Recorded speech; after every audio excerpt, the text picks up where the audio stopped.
everyone, and welcome to you all from Singapore on In Conversation with Himali. With me today is Kavya, and Kavya is studying international relations and screenwriting on a full-time scholarship at the University of Southern California. In 2016, Kavya started an NGO called My Daughter is Precious. Welcome, Kavya. Thank you so much for agreeing to come on board and agreeing to share more about your NGO. So, Kavya, Thank you so much for having me. Yeah. Kavya, could you tell us more about yourself as well as about the NGO that you have started in 2016?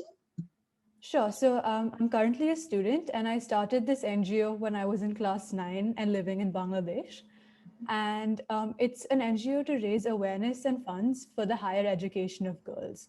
So I noticed in our part of the world, and honestly, in most parts of the world, there's lots of gender inequality.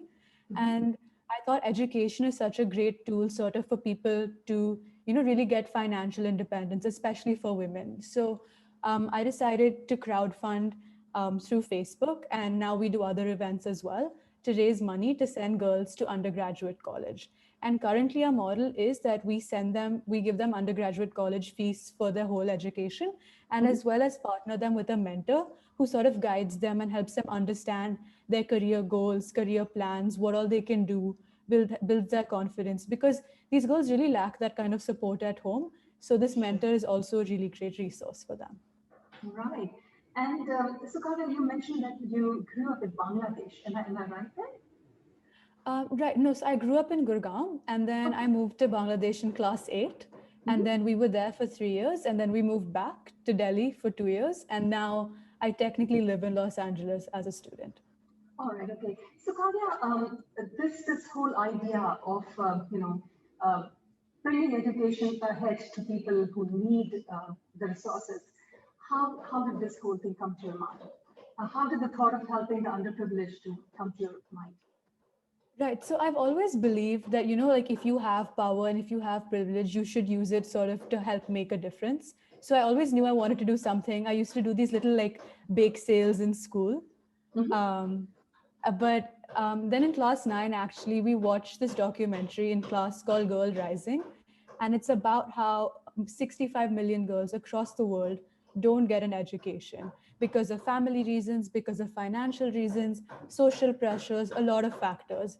So I sort of decided to combine my passion for gender equality as well as this sort of need to fund education, and that's how the idea was born. So I went home, spoke to my parents about it, and they were super supportive. I wouldn't have been able to do this without them, and that's how we sort of built this foundation from there. That's beautiful. So, was it in any way that the school kind of led you to towards social service to make you think about others, or was it entirely your own thing that you felt? So the school, in a lot of ways, did encourage sort of social change as a value and sort of taking initiative. And there was a lot of that in our curriculum as well. And they had a lot of after-school service programs where you could teach underprivileged children English. Okay. But this was really more my family that supported me, and sort of we three of us really worked as a team together on this. Beautiful. You're very fortunate to have that kind of support at home, Yeah, I'm really. very lucky. Yeah, Yes, Kavya. absolutely. So, which of your philanthropic, interviewers are you most proud of? I think this one, my daughter is precious for sure, just because the change that I've seen in the girls that we've supported is so overwhelming and so positive.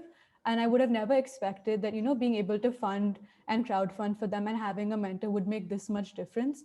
But like, for example, one of the first girls we supported in Chennai, her name is Suji Priya. When we first met her, she was almost in tears. And as she told us about how her parents were really struggling to pay her college Mhm. fees and about how she might have to drop out. And so she couldn't focus on her studies. She didn't know what to do. Um, Right. but then we told her that, we would crowdfund and raise money for her. And our donors were extremely supportive. And then when I went back and met her about 4 months later, her whole attitude had completely changed. She was very involved in college, very grateful for the opportunity. So she was participating in competitions, Wow. um, you know, inspiring her friends to participate in competitions, had like a sort of like a career plan almost. And now she's actually pursuing her MCOM and doing a part time job. So I think the fact that we're able to help girls like her and really help see the and really see the difference in them. Because otherwise, I feel like if you donate to another NGO, you don't really know where your money is going. Sure. But with us, like because we are so small and because our whole model is so transparent, I think just being able to show how this money is really helping change someone's life has really been what I would consider a good part of the initiative. Excellent, really. This is fantastic what you're telling us. So, Kavya, tell me this: how do you figure out, that this is the person who you would want to help out? I mean, how does your NGO decide on these people? Right. So we've grown a lot over the years because it sort of started as like, so we actually started with a crowdfunding campaign in 2016 to Mhm. raise money for a school. So this is an NGO called Nani Kali based in Bombay. And we raised, Nandikalyan. yeah, we All raised right. over 3.5 lakhs for them to send 108 girls to school. But then, so what we did back then was sort of go to lower socioeconomic areas and talk to families about the importance of educating their daughters. And what we learned was up until school, it was mostly manageable, but it's college that was the problem because Okay. parents would, only have limited resources and choose to educate their sons and instead, Sure. want to marry off their daughters or make them work at home. Mhm. So we decided to focus on higher education. Um, so Oh, that's what we started doing. Yeah. all right. So, how do you think can the technology, be used to create a positive social change? Yeah, that's a great question. And I know social media often gets like a bad reputation for sort of being distracting and stuff, but I think it's actually a really valuable tool that you can use for social change, especially for the youth. And I Mhm. think we're seeing a lot more of that now, Mhm. whether it's signing petitions, raising awareness for causes in remote parts of the world, crowdfunding, even like how we're doing.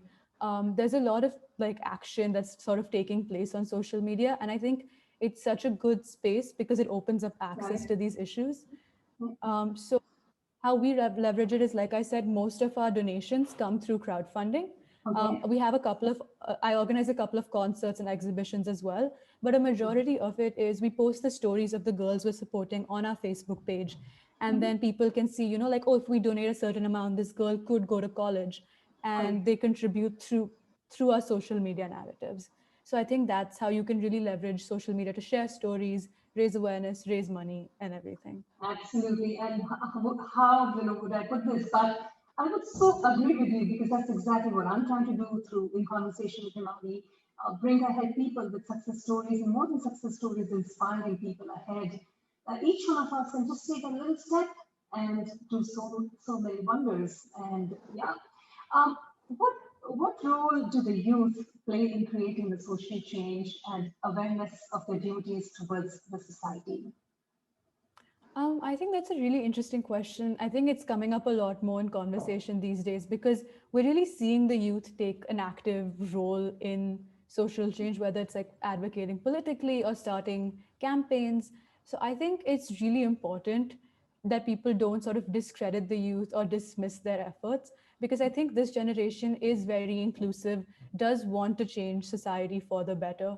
And we're seeing Definitely. like really great role models like Malala or Greta Thunberg, who's working for climate change. So I think rather than the youth sort of viewing their age as, sort of something limiting, like I always thought, I'm 14, like who's going to listen to me talking about such a big issue that's impacting so many people?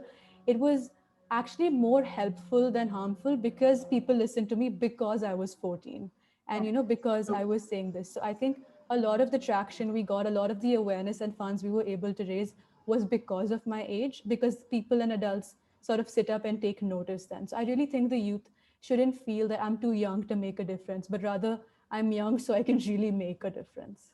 Would you attribute it to believing in yourself? I think definitely.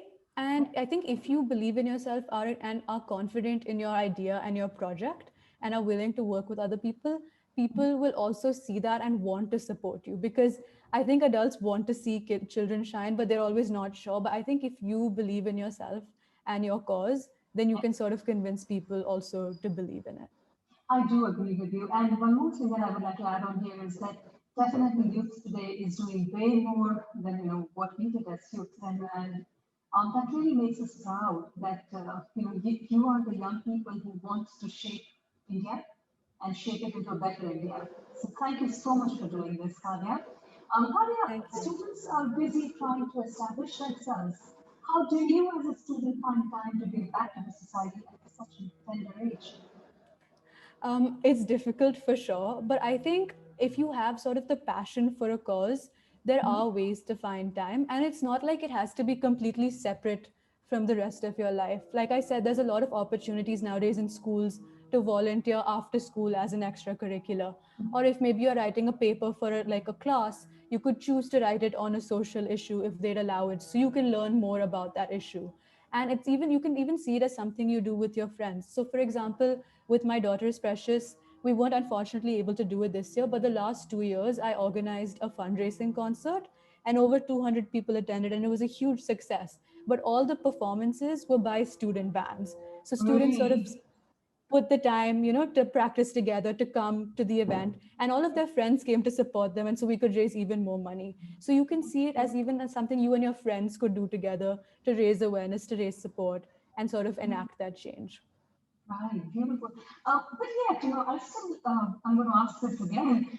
How do you manage the time? Because academics takes away a lot of time, and then you Yeah. are involved in so many other activities too. So how do you still manage keeping abreast with work? So I think a lot of it is maybe one, structuring whatever initiative you're doing to sort of fit in your schedule as well. So for example, with my daughter's Precious, our busiest season is during the admission cycle, which happens to be during my summer vacation. So that Oh, makes it a right, lot easier for me to interview candidates, sure. to sort of partner with colleges, to post on our Facebook page, to raise funds for them, to plan and organize the concert. And so that's really, it aligns really well. And then I think the other thing is sort of to devote maybe 1 or 2 days in the month at most to Mm-hmm. sort of plan out what you want to achieve and what sort of progress you want to make, and then just devote those 2 days, like some Right. time in those 2 days, to doing that, because otherwise it's sort of going to be on your mind all the time, and it's really stressful and mentally draining as well, as you said, with academics and extracurriculars. So having those days where you say, I'll send like these 10 emails, Yeah. or like draft these 3 posts, update the website, Mm-hmm. um, or anything pertaining to what they're doing, I think is really important. Fantastic. So basically, what I'm taking away from all that you've said so far is that one is believing in yourself, having the right support and structured way of working, planning out your things in the right way helps you Yeah. to manage And everything. I mean, the structure doesn't come automatically. It's something you have to learn, because Yes. even when I started, it was sort of all over the place. I wanted to do so much, but I wasn't sure how to. But Yeah. like, if as long as you stick with it and sort of have patience and aren't afraid to reach out and ask for help, I think Mhm. over time the structure will evolve in such a way that it's easy to manage, and you're also having a really big impact. Sure.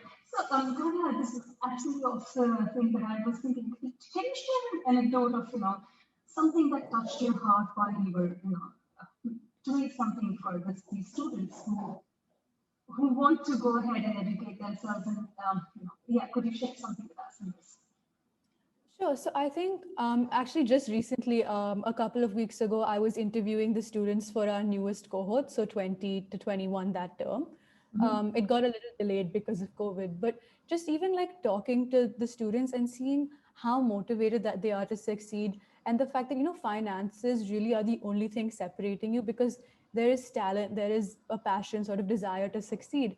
And I think just sort of, again, I know I said this before, but like the difference it makes to know that your education is secure and not sort of like a Yeah. cause of stress for you and your family, because a lot of these girls are taking tuition after college to like children in the neighborhood just to raise money to fund their own education. One girl we met in Chennai was selling corn at the beach just so she could complete college.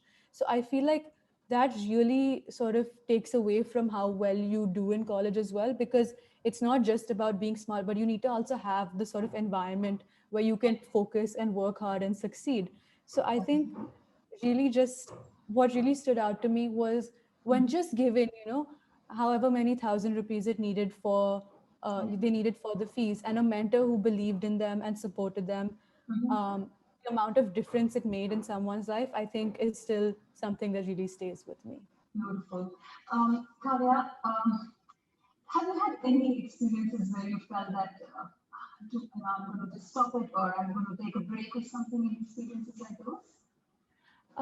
Yes, because I think at the end of the day, it's such a big problem, right? You can't just be like, I'm going to solve gender inequality in like 3 years and like it's not going to exist in the world, or I'm going to fix the education system.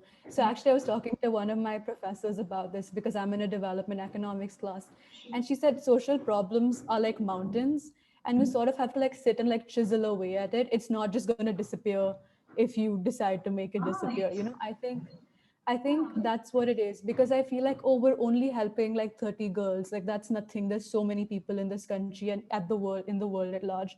But I think if like everyone who can even supports one person or encourages one person to do something, Yeah. it helps make the whole thing sort of seem worth it for everyone, if that makes sense. Bhavya, you just said only 30.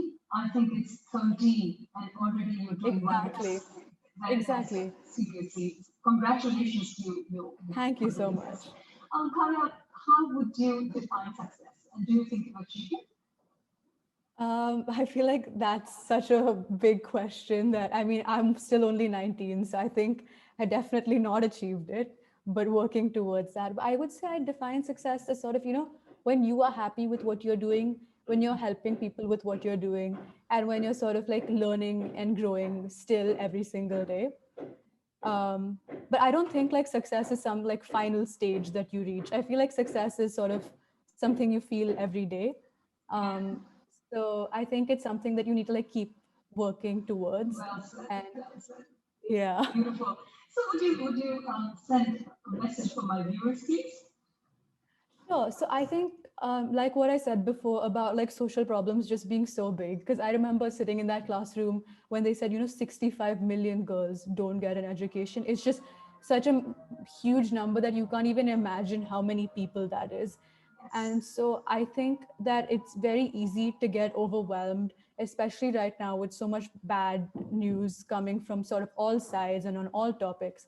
But if Yes. we decide, to even just help one person or one community, or, tell our friends and spread awareness, I think it's important not to like discount the effect of like small acts and Sure. small things that you do. So I think if that was my advice, it would just be like, it's never too early or too late to start, and at least do something or one thing and Take then that take step it from ahead. there. Yeah. Yes, yes, and feel for others like Kavya does, absolutely. Kavya, something that I ask my guests just for fun. Okay, that's just for fun. You have Okay. to give me an answer quickly, all right? Okay? Okay. So is it pasta or pizza for you?